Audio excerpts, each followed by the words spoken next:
pagbibigay pugay at pagpaparangal sa ating mga kababayang naninindigan at nagpapatunay sa kahalagahan ng katapatan at dangal. Ehemplo. Dan Andrew Cura para sa Ehemplo.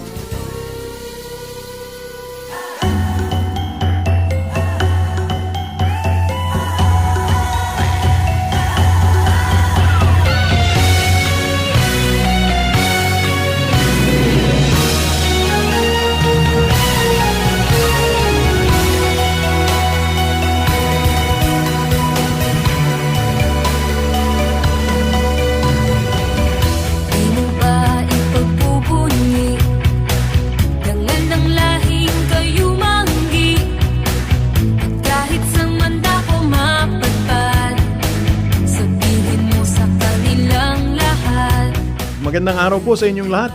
Kayo nakikinig ngayon sa Ehemplo over FEBC Radio. Layon po nating itaas at makilala po ang kagalingan ng mga Pilipino. Ako po ang inyong lingkod, si Dan Andrew, at ngayon tayo po ay napapakinggan. Siyempre naman ng ating mga Kapilipino over 702 DZAS dito sa Kamaynilaan, sa Bacolod over 1233 DYVS, at gayon din sa Davao over 1197 DXFE, at sa South Cotabato sa 1062 DXKI, Santiago Isabela 1143 DZMR, sa Cagayan de Oro City over 103.3 The New J FM, at sa Quezon, Palawan sa himpilang 106.3 DZRK Radio Kapit Bisig. At kung kayo naman po ay nasa internet, tayo pa rin ay napapakinggan sa pamamagitan ng FEBC PH Stream, ang official mobile app ng FEBC Philippines. Maaari nitong ma-download po sa ating Google Play Store at Apple App Store ng libre. At maaari nyo kaming sundan o i-follow siyempre sa ating Instagram account at mag-subscribe po sa ating YouTube channel.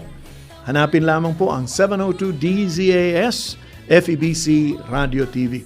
Alam nyo naman po, dito sa Ehemplo ay pinag-uusapan po natin ay kung paano nga ba maging isang mabuting halimbawa sa ating bayan sa kapanahunan ngayon sa pamamagitan po ng mga kwentong buhay ng ating mga kapwa Pilipino, gayon din po ang kanilang mga organisasyon. At tinatahak po natin ang lahat ng mga areas, buhay pamilya, edukasyon, media, sining, entertainment, gobyerno, at siyempre naman relihiyon. Ako, maganda po ang ating kwentuhan sa araw na ito at tiyak po, kapupulutan po ninyo ng inspirasyon at aral. Tumutok po kayo dahil makakasama po natin sa ating pagbabalik ang ating ehemplo sa araw na ito. Kahit tayo ay kinukutya, minamaliit sa ibang bansa, hindi ko ikahihiya. Dahil ang Diyos ang sa ating nagtakda, minamahal ko ang bayan ko, kahit tawanan ng buong mundo. Sumasayang papawid mula sa Maynila. Ito ang Far East Broadcasting Company Philippines. FEBC Himpilang 702 DZAS. Agapay ng Sambayanan. Kasapi sa KBP, kapisanan ng mga broadcaster ng Pilipinas. Dan Andrew Cura para sa Ehemplo.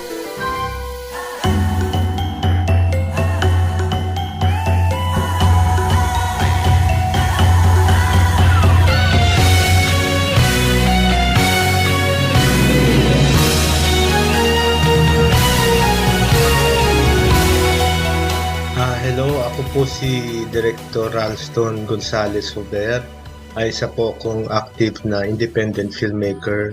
Basically, ano po ako, I do write scripts for movies and television, and on the side, I direct films, mostly independent films. Marami nang nakakakilala nga dahil nga dun sa dami ng mga pelikula na iyong nasulat na bilang background lang para sa ating mga tagapakinig ay nung bata pa lamang ay nandoon na yung kagustuhan niyang makapagsulat. Talaga bang writing ba ang talagang exposure mo nung ikay bata pa? Ako, since high school pa, nananalo ako sa mga writing contest sa sa school. Tapos na-follow up yun nung college. Nag-join ako ng mga writing contest. Tapos I did write for stage plays na nagagamit naman ng school namin for extracurricular activities. Tapos later on, I found out meron script writing workshop si Sir Ricky Lee. So, ako yun, 18 years old lang ako noon. I was one of the youngest to join the workshop. Tapos, kaka-apply ko pala, nagtanggap ako agad. Although yung grupo namin, yun yung tinatawag ni Sir Ricky na the social group kasi hindi naman talaga kami nagsusulat. Nagsusosyalan lang kami, nagkikwentuhan lang kami every weekend for 1 month. Tapos I got to meet established writers, nakilala ko rin, may mga ilang artista na sumasali ng workshop. Pero yung writing kasi ni Sir Ricky talaga very inspiring siya. Para ka talagang doon ko natutunan yung mga social issues kay Sir Ricky. May ganun pala, may batang lansangan pala, may prostitution palang lumalan. May nga ganun. Tapos, the way he wrote the story, yung prose niya, tsaka yung scripts niya, parang free-flowing lang talaga. Everybody reacts to it na very positive, matanda, bata, kahit na anong gender, talagang nakaka-capture niya in writing. Sabi ko, amazing yun, yung nakaka-capture ka ng audience through writing. Yun. Tapos, I tried joining mga television programs na ni Sir Ricky. Sa ABS-CBN yan, Diyos ko, 1980s pa.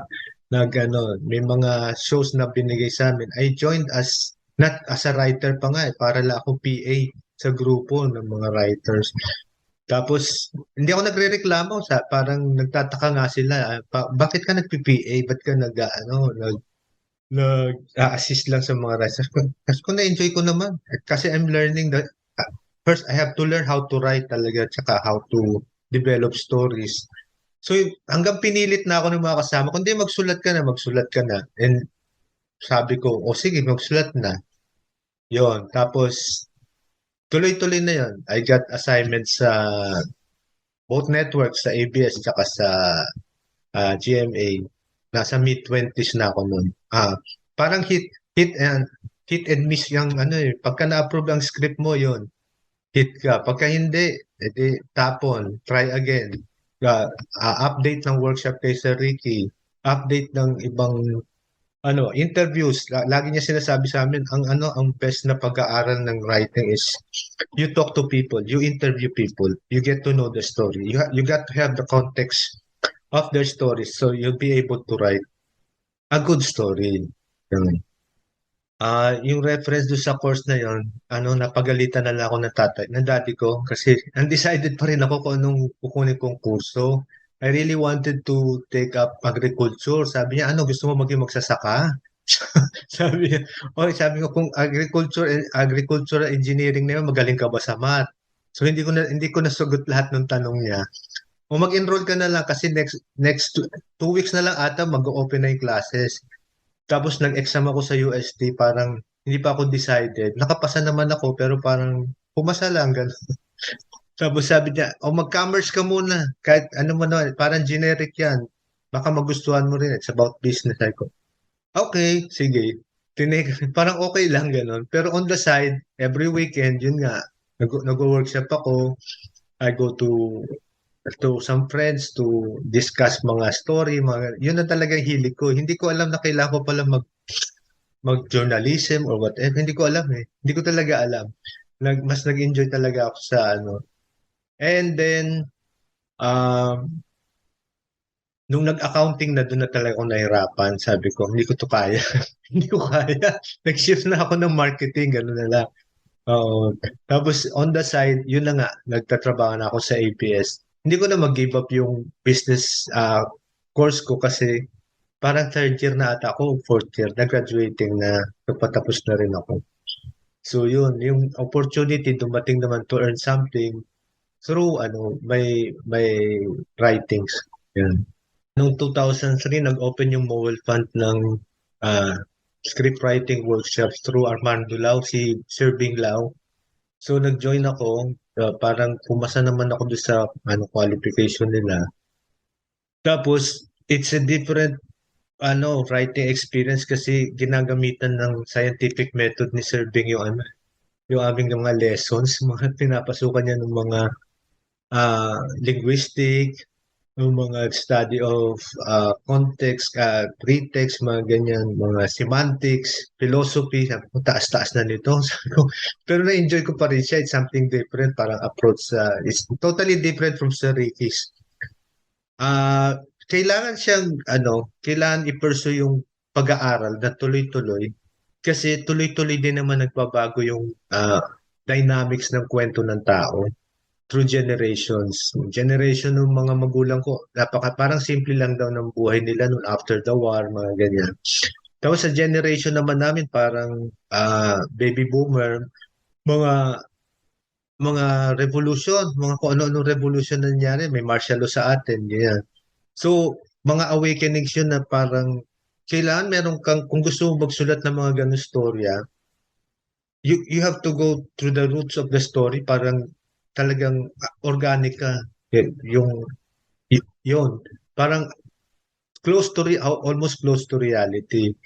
Sabi ko, parang hindi masyado yung nagpi-fiction ka masyado, yung naguhula ka lang, i-fictionalize mo na drama-drama ka lang. Ganun.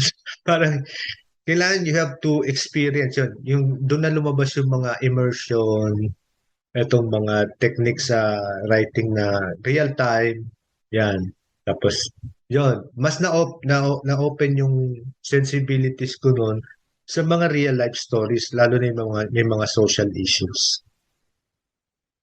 Siguro magandang bigyan natin ng konting puwang yung sa pagsusulat, mukhang malaking bagay yung makilala mo muna yung sarili mo at kung ano yung iyong mga pinagdaanan para yun ang maging daan para dun sa iyong pagsusulat.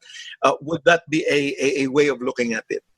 I don't consider myself anything. Parang I just like to write what I like to write. Parang I get to write my first script, yung Cobrador.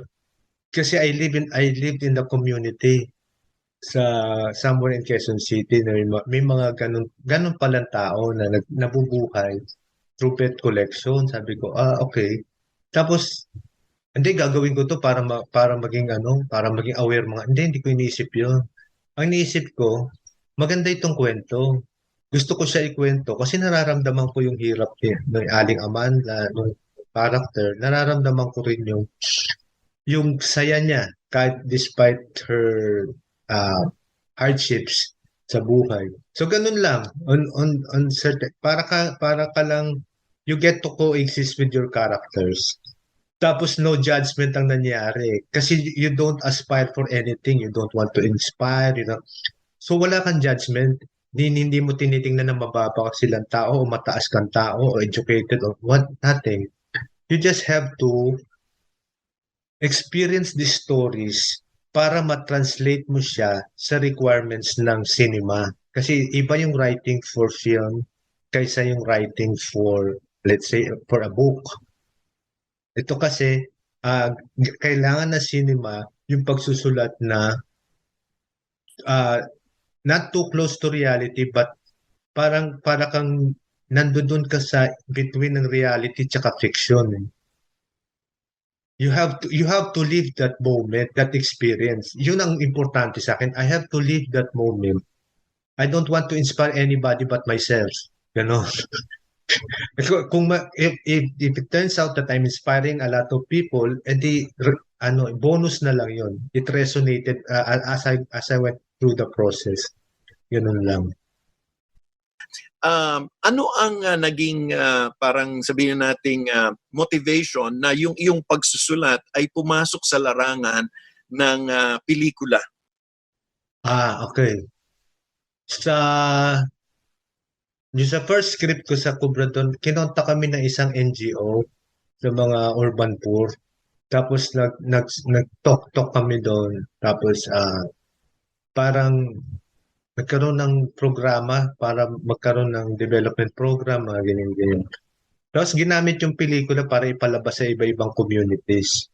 So through through Direct Jeffrey Giturian's permission na ipalabas naman siya anyway, nagamit din siya sa mga schools. Tapos when I wrote yung sa AITA, yung for Direct Dante naman, yung AITA teacher, nagpunta kami doon sa community, nagkaroon ng awareness yung LGU, Angeles LGU, na lumapit yung programa, inilapit nila sa mga AITA community, oo. Kasi mas naging malapit pa yung mga AITA dun sa mga foreigner na Korean at that time na nagde-develop ng kanilang community, binibigyan silang livelihood.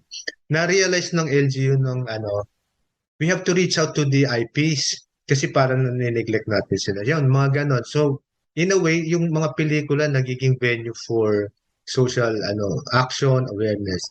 Nagkaroon ka na ba ng pagkakataon na sumulat ng isang pelikula na ikaw lahat ang may control at kung ano yung gusto mong lumabas sa storya ay yun ang lumabas? Ito sa Foster Child, yung sinulat ko for Direct Dante rin. Yung storya niya, yung parang mga foster mother sa Santa Mesa, yung nag-aalaga sila ng mga abandoned and neglected children. Tapos in the process, habang inaantay yung adoption papers or yung process na, inaalagaan nila for 1 to 2 months, 3 months. Tapos bigla na lang kukunin sa kanila. Bigla na lang may separation. Yun talagang nagbukas ng awareness especially sa showbiz community. Meron palang ganyang programa na para sa mga abandoned and neglected children. Tapos ginamit ulit yung pelikula ng DSWD ata at saka ng ibang NGOs. So in a way,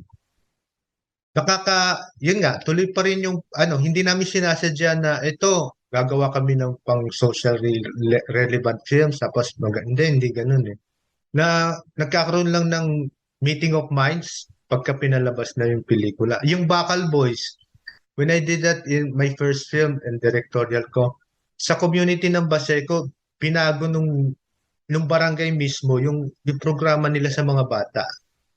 Sa mga bata yung nagkaroon, maraming illiterate kasi na bata. So dumami yung mga teachers sa mga schools. Tapos nagkaroon sila ng hinarangan na yung buong shoreline ng Manila Bay, yung kung saan nagdadak yung mga barko. Kasi araw-araw dumadive doon yung mga bata, delikado. Sinara na nila after a year na napalabas yung pelikula. So sabi ko, maganda rin pala impact yon na it helped the community.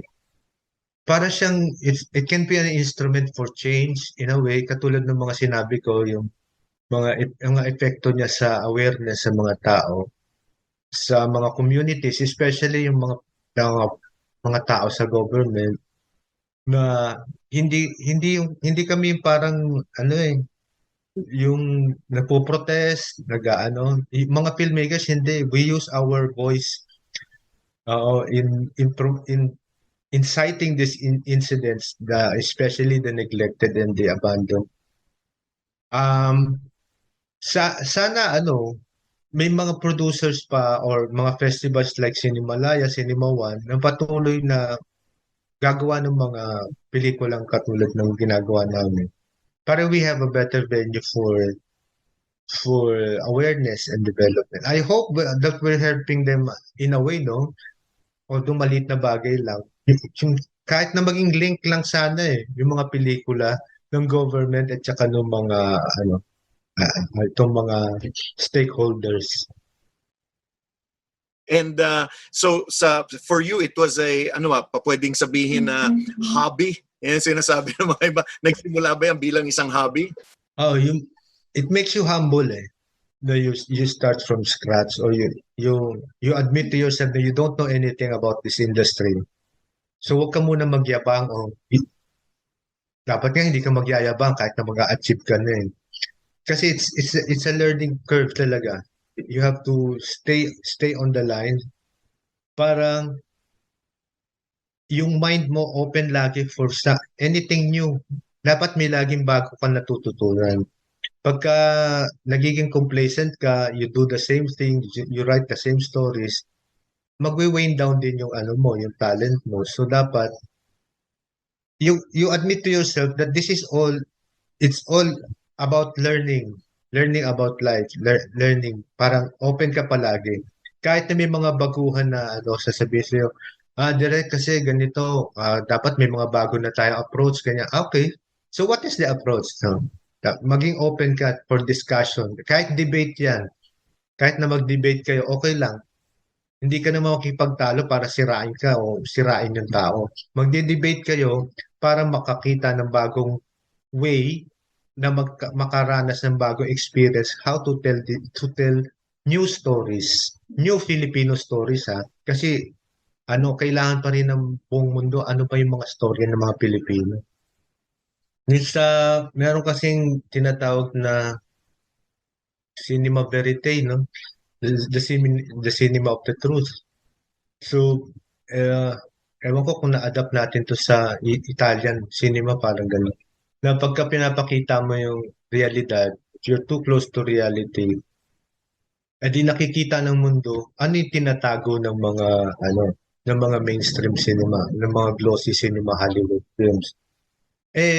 Nandun na tayo sa generation ng Hollywood ever since birth, 'di ba? Yun na ano, paulit-ulit na sa utak ko yung nakikita ko sa TV, sa sinehan, nababasa ko sa libro.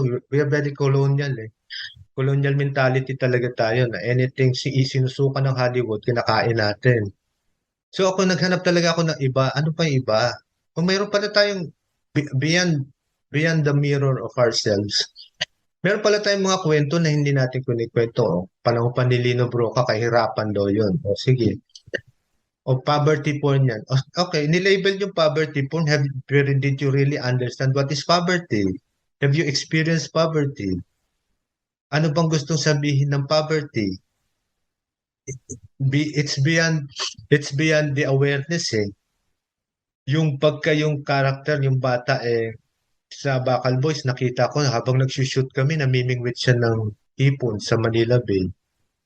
Sabi ko, anong nangyari? May pagkain doon, ba't di ka kumain? Hindi, sanay na po ako dito. Sanay na ako dito. Okay. Tapos lumapit yung nanay. Hindi, direct, okay lang yan. Sanay talaga siya. Pero may pagkain. So, ngumiti sila, tumawa sila. Sa akin, ang dating nun, sanay kami dito, you don't have to tell us our story. This is our story. Gusto lang namin ikwento mo direct. Ganon na ano ko. So, ang daming maliliit na ganong kwento. These are mga trivia lang tingin natin dyan eh. Especially mga politician, tingin lang nila sa may hirap, kakargahin nila yung bata at ano nila yung sarili nila. Pero, once you sit down with a child, with a boy, na talaga nakaranas ng hirap, na hindi pa nagrereklamo na okay lang yan, sanay na kami. We have our own story. Yung resilience namin, hindi namin pinagmamalaki yan. Pero we are proud that we have survived all of this. We have survived everything, including the death of a playmate. Yun ang storya ng Bacal Boys. Namatay yung playmate niya. So parang, with such innocence, they took up a larger than life experience, di ba? Pero it's been taken by a smaller than life character. So napaka-amazing, sabi ko, napaka-amazing ng contrast. Ang ganda niya ikwento. Paano ikikwento ng isang innocent na bata ang isang napakabigat na experience katulad ng grief or death, di ba? Bakit hindi natin explorein itong mga ganitong kwento? Let's go beyond the poverty. Let's go beyond the notion na ang mga nanay kailangan talagang ideal at nag-aalaga. Pero ang mga foster mother, it's beyond their caring eh. Sinusugatan mo sila ng ilang beses sa tuwing dinadala mo sila ng mga baby at batang neglected and abandoned, tapos bigla mong kukunin. Yung emotional journey na yun, hindi ko yung ma-compare sa journey ng nanay ko nang nag-alagay sa aming 6. Hindi ko yung ma-compare talaga. Napakasakit nun sa isang foster mother. At kahit si Cara David na nag-own ng documentary na yan, sabi niya, kahit ako, inamin ko sa mga nanay, hindi ko kayang daanan yung dinaanan. Sabi ko, yun na naman, yung experience na yun na hindi natin kaya as the usual middle class, bakit hindi natin ikwento? Kasi it's a treasure. Maganda siya ikwento. At kailangan malaman ng lahat ng tao. And that's the thing that I want, is to tell this gem of the story. Ayoko na yung mga usual story na hindi na natin na ano. So we have to discover more. Kay poverty yan, o istorya yan ng Gen Z o BL ba yan. As long as there's a gem of the story that needs to be captured and be told, akin na yan. Hanapan ko ng funding yan. Yun. Ganun ako ka-passionate pagka gagawa ko ng mga kanyang pelikula. Oo. Nako, tayo magkukuha ulit ng maliit na puwang tayo magbabalik dito sa ating palatuntunan. Patuloy po natin kausap ngayon ay walang iba kung hindi Si Ralston Gonzales Sober, isang manunulat at direktor ng pelikulang Pilipino. Pilipinas.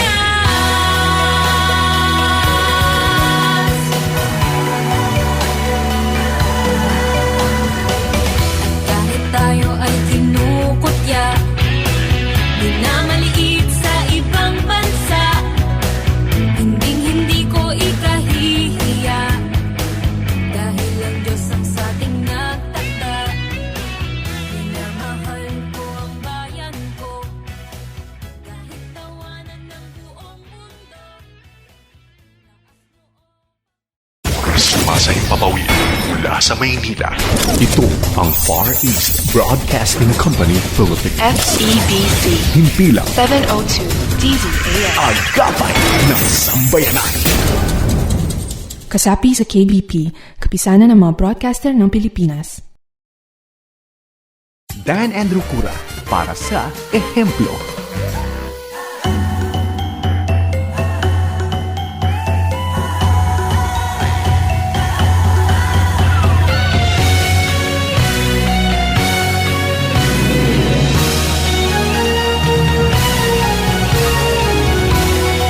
Magandang araw po sa inyong lahat at nagbabalik po ang palatuntunang Ehemplo. Ako po si Dan Andrew na inyong lingkod at ang kausap po natin ngayon ay walang iba kundi si Ginoong Ralston Gonzales Sober, isang manunulat at direktor ng pelikulang Pilipino. ano ang parang sabihin na nating para again, no, para dun sa mga nakikinig sa atin, ano ang pinakamalaking palakid para sa isang katulad mo? Yun, yung ginawa namin yung short film, we had to travel sa Capiz. So, yung air travel din ata, delikado at that time. So, nagbarko pa kami. So, may mga natutulog kami sa bunkers, ganyan. Nakabalot yung artista ko, nakabalot talaga siya. May face mask, may jacket, may ano, lahat. Tapos, mabuti na lang, medyo mahangin. At nakakatakot siya pero kailangan namin gawin yung commitment yun eh. Mga protocols, pinagdaanan namin yung mga protocols. Ang naano ko, kasi kinaya namin yun, kahit ako hindi na ako masyadong healthy, medyo, ang nag-ano ko yung mga kwento ng pandemic na mag-isa sa ospital, yung hindi siya masamahan, hanggang namatay na lang, parang gano'n. Parang, ito na naman, meron na naman mga amazing stories na hindi ko kaya. Parang, hindi ko kaya ma-experience yung ganito. Gusto ko lang siya ikwento. Kung papayagan lang sana ako ng buhay, na ikwento ko uli siya at ma-interview yung mga taong apektado ng gano'n. Sabi ko, ay, maganda rin sa ano. So, nagkaroon ako ng mga storylines for other directors na kwento ng young couple, yung kay Direk Louie, yung Broken Blooms, yung young couple na sila, paano yung young couple na nagpakasal tapos may nahirapan pa siya mag-adjust sa buhay, dinagdagan pa ng pandemic. Yun, si Jeric Gonzalez and Terry Malvar. Tapos nagkaroon ng short film about an old woman na natrap sa sa bahay kasi nga, 'di ba, most vulnerable ng mga seniors eh. May skill siya sa pagluluto.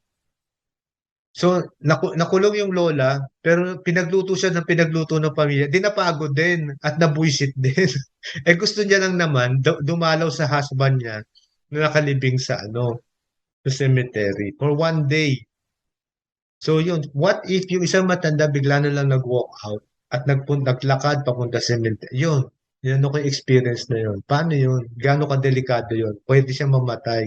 And yet, pinagpalit niya yung journey na yun doon sa pagiging safe sa loob ng bahay. Alaga ka pa ng mga relatives and all. And yet, yung love mo sa isang tao, hindi yan mapipigilan at even a pandemic could stop you. Yung plataforma for independent films, talagang gusto ko talaga, it should be separate from the mainstream. Sa atin sa Pilipinas niwala pa nga tayo dito nung para pa Independent Spirit Awards eh. Meron ba na ba tayong ganyan? Yung awards po, sa katerbang independent films na tinatabunan na nga ang mga mainstream films sa mga awards. Wala pa rin yung bang encouraging movement na itong mga independent films nito, ito na talaga this is the new cinematic movement sa Pilipinas. Diyan si Lab Diaz, si Brillante, di ba? Aminin na, tapos give it a bigger platform na parang it's a festival, independent film festival ng Pilipinas na we will welcome films from other places according to our terms, according to our independent vision. Hindi yung tayo magpiplease sa abroad, magpipigay tayo ng mga films natin doon. Tayo ang magwe-welcome ng mga indie films from other countries, parang sa Cannes o parang sa Berlin. Sana dito maging sentro ng independent films ang Pilipinas sa Southeast Asia. Yan talaga pangarap ko sa Southeast Asia na maano na ngayon ang umaarangkada ngayon ng Korea and dito sa atin sa Southeast Asia ang Vietnam and Malaysia na very progressive yung kanilang mga pagkukwento because they promote festivals as the best platforms for independent films. Talagang best platform ang mga film festivals sa mga art house or whatever. Hindi to kasi pinaghahalo-halo natin sa Metro Manila Film Fest, pinaghahalo-halo sa ganon, di ba? Iba yung audience doon eh. Would you believe, kumikita lang ang mga Cinemalaya films sa CCP lang. Pag pumasok ka sa CCP during the festival, puno ang lahat ng sinehan ng CCP. Siksikan, andiyan dyan lahat ng kabataan yung mga gutom sa mga independent films. Kasi alam nila, this is the best venue for independent films. Itong CCP, dito lang kami.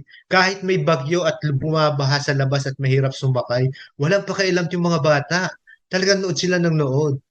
Di ba, put it in a bigger context. Siguro yan ang isang magandang pagtuunan din ng pansin ng ibang mga cultural groups natin para ma-save at masagip yung ating mga gawa. Like, di ba, malaking festival talaga outside Cinemalaya. At yung matibay na platform na yun, kaya na, it can withstand any threat. It can have the box office box office talaga Brian, kailangan ng independent films. Pag mas maraming audience na ang nanonood at mag-thrive na talaga ang mga festivals, ayan na. Pwede na tayo talagang humilera sa mga malalaking festivals abroad. It turns out, nag-aano pa rin tayo sa Metro Manila Film Fest na every December na hindi naman umaasenso ang natin, ang cinema. Now, siguro bago natin tapusin tong segment na to, gusto ko lang kung may mga nakikinig sa atin ngayon na nakikita rin nila na they've been reading, nagbabasa din sila. Ano ba yung mga katangian ng isang gustong pumasok sa larangan ng pagsusulat, panitikan, lalong-lalo na dun sa area ng pagsusulat na kagaya ng ginagawa mo, pagsusulat o pagkatha ng storya. Ano yung mga katangian na kailangan meron ng isang tao para pumasok sa ganung gawain? Itong mga Gen Z, talagang puno-puno yung mga pangarap yan, lalo na paglalabas ng sinihan para silang mga in awe of the world. Parang, wow, I want to be a filmmaker. Magsusulat na ako. If you decide to be a filmmaker, mag-decide ka na ano talaga yung gusto mong gawin. Maging director ka ba, maging writer ka, maging production designer ka, maging cinematographer. Focus lang on one avenue. Ito lang, di ba? Ano ang mga maaaring magawa? Formula na lang, formula. Teka, edi yung mga natutunan how to develop concepts, yung mga ganyan, what is the best concept? You have a character trapped in a situation, mga ganyan. Tapos, how do you develop your concepts into a formidable storyline? Diba? You have a beginning, middle, and end. You have to have an interesting character, a different character na hindi pa parang put in mind na yung hindi pa nakikita sa mga pelikula. Nung nabanggit yung Kubrador, parang wala pang ganong pelikula about wedding. Nung ano yun. So, pagka pinitch mo yun sa director o sa producer, approve agad kasi it's something different and unique. You have to be unique. Poster child, kahit na sino lang ata pagkwentuhan ko, laging asan na? Asan na yung script mo? Bilisan mo na. Puro ganun, na-excite sila lahat. Bakal Boys, parang it's a phenomenon na pinakita lang sa isang documentary pero nung inungkat namin ng co-writer ko yung kwento, ibang klase kasi mga bata ang involved. Hindi lang yung danger ng ginagawa nilang pagdadive na scrap metals eh. Pero yung emotional journey nila na namamatayan sila ng mga kaibigan halos araw-araw dahil sa ginagawa nilang dangerous activity sa Bay Area. Yung mga ganyan. Tapos, nag-experiment din ako yung technical, no? Yung parang writing in prose. Nagsusulat ako dati ng mga pocket books. Sinubukan ko din sumulat ng pocket books eh. Parang paano ba to? Mas free-flowing, mas stream of consciousness and style, ganyan. One voice lang character. Tapos tumatawid ako sa script writing na very very technical, very cut na o ganun. Ang mga emotions, cut o zoom, ganyan. So sabi ko, pwede pala mag-shift o mag-combine ng technical skills. O pwede kang mag-prose. Pag nagdi-describe ka sa script, gamitin mo yung technique sa prose na very free-flowing, very stream of consciousness lang, mga ganyan. In terms of character naman, ginagamit ko yung mga unique characters ko sa script ng pelikula, nilalagay ko sa prose. So sabi ko, pwede pala siyang para ka nagmi-mix genre o nagmi-mix Yun, na-enjoy ko naman siya. Nung magpe-premiere na sana siya sa Sinag Maynila Film Festival, it was March 15 yata, 2020 nga ba? Tapos a week later, nag-lockdown na. Hindi na natuloy palabas yung pelikula. So after the pandemic, tsaka lang siya naipalabas. Pero during the pandemic, nakapag-shoot pa ako ng short film sa Aklan ba yun? Somewhere. Sa Capiz.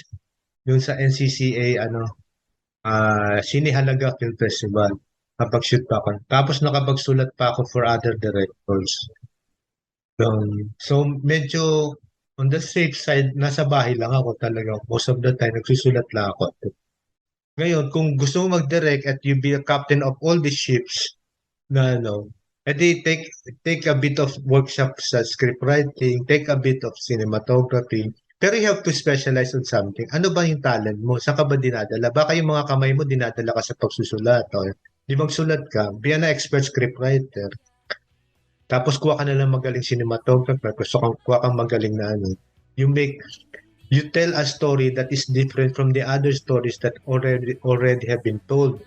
Focus, study, continue studying, and be humble talaga. Hindi dahil sa gusto kong be humble that you don't know and you don't know much about the world. Hindi pa natin alam talaga. Pag dinala tayo sa ibang planeta, hindi naman natin alam nangyayari sa Mars, di ba? So, lahat naman tayo grounded, lahat tayo may gravity. So, dapat may pagmalaki? So, yung humility na yan, ito yung mag-open ng utak mo to learn more and to appreciate stories beyond yourself. Oo. Nako, tayo ay kukuha ulit ng maliit na puwang tayo magbabalik dito sa ating palatuntunan. Pero hindi pa po tayo tapos. Meron pa po tayong mga huling sandali sa pagbabalik ng ating palatuntunan. Ehemplo.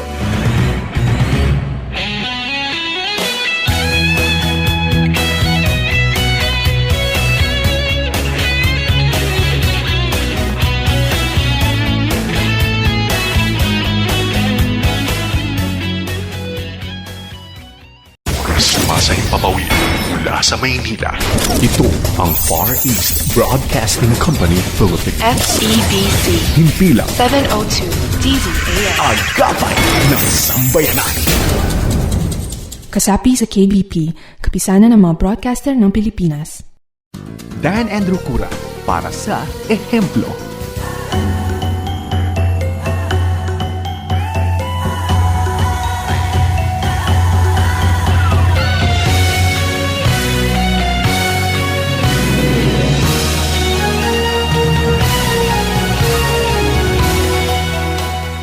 Magandang araw po sa inyong lahat at nagbabalik po ang palatuntunang Ehemplo. Ako po si Dan Andrew na inyong lingkod at ang kausap po natin ngayon ay walang iba kundi si Ginoong Ralston Gonzales Huber ay isa po kong active na independent filmmaker. kilalang manunulat ng pelikulang Pilipino at ng literatura. Tayo po sa panitikan, tayo po nagpapasalamat sa oras niya. And kasi ang gusto kong itanong ay paano ba maging isang ehemplo, no, ang mga tao ngayon, lalong-lalo na sa mga kabataan. Maging ehemplo, edi don't think that you can be a good example. Parang wala yun sa consciousness mo dapat na ito gagawin ko ito kasi gusto ko magpa-impress. Na I want to impress people na I'm good, that I'm a good writer. No. You write it because you want to write. Period. Not even to please yourself eh. Kasi mahirap ang pagsusulat eh, mahirap ang pagdidirect eh. But you have the passion to do this and nobody can stop you. Kahit naman yung mga hindi pinakamagaling, eh natututo talaga. Para silang pako na pag pinupukpok mo ng martilyo, bumabaon talaga, dumidiretso talaga, at gumagaling talaga. May mga filmmakers ako na, wow! My God, di marunong magsulat ng may mga grammar pa yung pagkasulat, may problema pa sa grammar, pero ngayon, grabe, may mga nasa festival, may mga urian nomination, wow, sabi ko, yung experience talaga dapat, isubmit mo yung sarili mo to the experience 100%. And be humble talaga. Don't take everything that you did it because you are good or you are great. No. The stories are great. And nandiyan ka lang to tell them. Yan ang maganda dyan. Nako, maraming salamat sa oras na binigay mo sa amin at kami natutuwa na makasama mo ngayon. Ako po si Ralston Gonzales Huber, isang manunulat at direktor ng pelikulang Pilipino. At ito po ang aking istoryang ehemplo. At salamat din po sa inyong patuloy na pagtangkilik sa ating palatuntunan. At salamat din po sa ating production assistant na si Arwel Mendoza na tumulong na magbuo po nitong programang ito.